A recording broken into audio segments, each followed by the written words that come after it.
museum आहे मिस्किन जान खान खुशबू museum आहे ऐं उन म्यूज़ियम में मुख़्तलिफ़ शयूं जेके आहिनि ऐं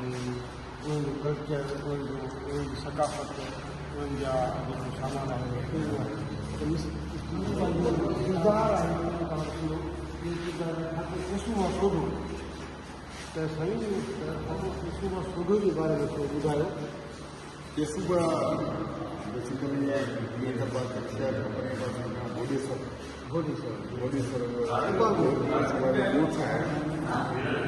पार्टीशन थियण खां पोइ केसूबा हाणे वेझी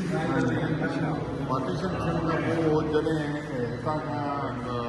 माण्हुनि जी माइग्रेशन थी पे माण्हू हेॾां वियो हुतां वियो होॾे वियो पिए होॾां वियो हिते आयो पिए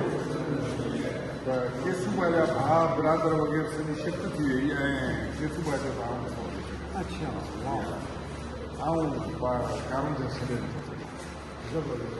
अच्छा पोइ छा थियो त बलवत सिंह ठकुर धाड़ेलो अच्छा जेको हुन पासे हू भाउ हुन वटि लंघी विया त वरी तूं असांजी मदद कर ऐं केसूबा असांखे वठी आयो हुनखे असां कुझु कईसीं नथो अचे तूं वञ हुनखे वठी अच पोइ जॾहिं बलवत धाड़ेल आयो हुनखे केसूबा ते वठनि हिन हिते वड़ेसर न केॾो तॾहिं चई यार आऊं जेकॾहिं हलंदुसि त मुंहिंजो कारणजर जेको आहे अकेलो थी वेंदो वाह वाह कारणजर अकेलो थी वेंदो आऊं हली नथो सघां तोसां गॾिजे हलंदुसि आऊं मुंहिंजो देश अकेलो थींदो वाह तूं न खथेरो खेसि बि कोन्हे तो वटि कोई देश बि कोन्हे वाह तो केसूबा ते असांजे दोस्त खलील कुमार जो हिकिड़ो इंतिहाई शानदार नज़म लिखियलु आहे केसूबा जी पूरी ज़िंदगी ते लिखियलु आहे उहो तारीख़ी किरदारु आहे